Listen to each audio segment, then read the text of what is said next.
Okay, this is part 2 of my 2-part series on the OzeFridge refrigeration system for my sailboat.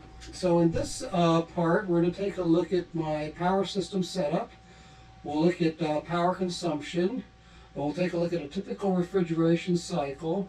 And we'll also take a look at the temperature specs after about 3 months of the system running. So let's get started. So let's look at power consumption. So I've been disconnected now from solar for 12 days, just for testing purposes. This is my 350 watt solar suitcase. I've also got a 300 amp hour lithium battery, just one. I've got a solar controller from Victron. I've also got a Victron Smart Shunt. This is basically a gas gauge, which measures electrons going into the battery and electrons coming out of the battery. So with that, I can see state of charge, and I can also see current coming in and going out. I've also got the fuse down here to the solar controller. And so that's my simple basic setup. So let's go into the mobile app and take a look at some data.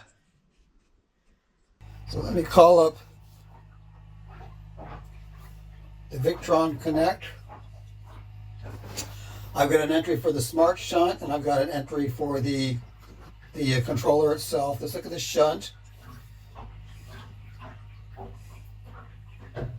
So it records state of charge. SOC is 38%, meaning that I disconnected the solar panel 12 days ago, and in that time, I drained the battery down to 38%. So let's zoom in and see exactly what we did here.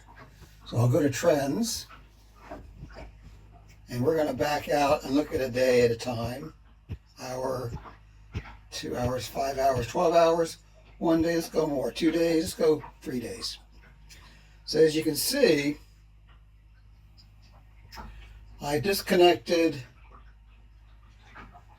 on October 4th. The state of charge was 100%. That's the blue line. The red line is every time there's a draw on the system, and this draw, this load, is induced by the OzeFridge cycle. So we see as the OzeFridge cycles, the state of charge is reduced. And so 12 days later, we are at 38%. The blue line is at 38%. So let's calculate that. Okay, let's see what we've got here. So we've been 12 days off solar. So 100% starting charge minus a 38% remaining charge is 62% of the battery is used. So 62% over 12 days is 5.1% of the battery per day.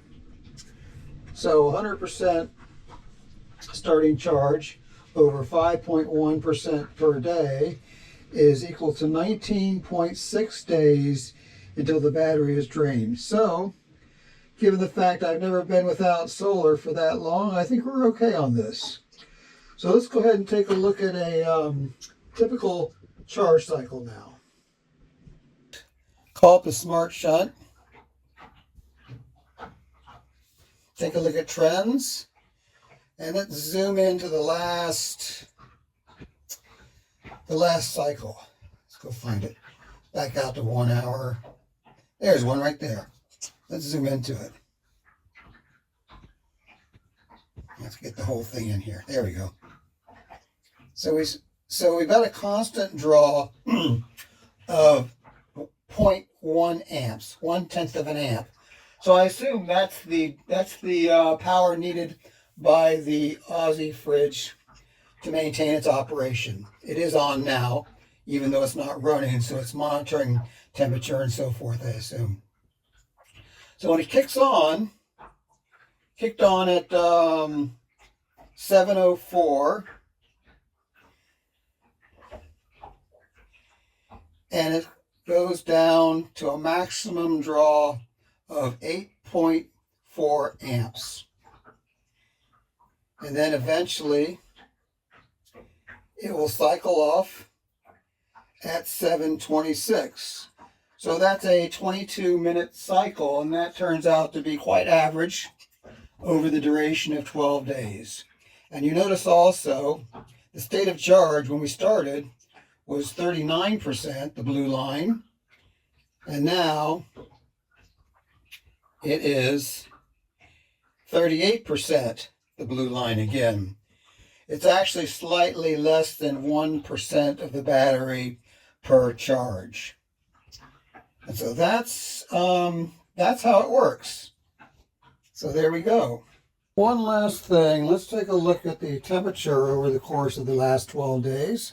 So this is my indoor-outdoor thermometer.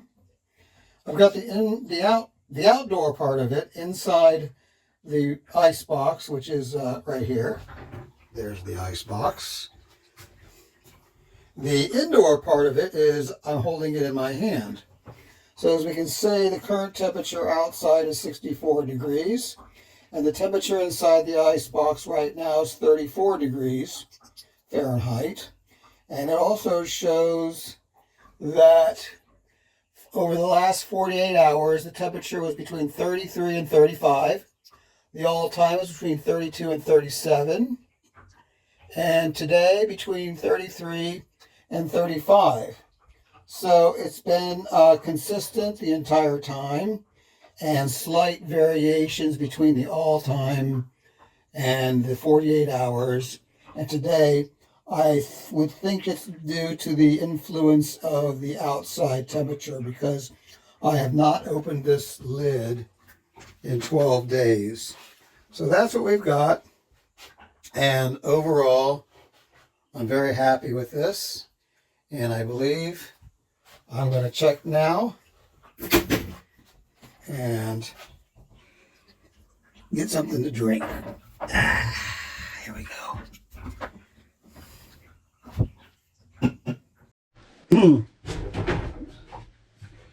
So that's it. I hope you enjoyed this video. In conclusion, I give OzeFridge an A+. I give the instruction manual, the installation guide, I'll give that a let's give that a B-. And then I'll give the customer support, I give that an A+ as well. So that's about it for now. Thanks for watching.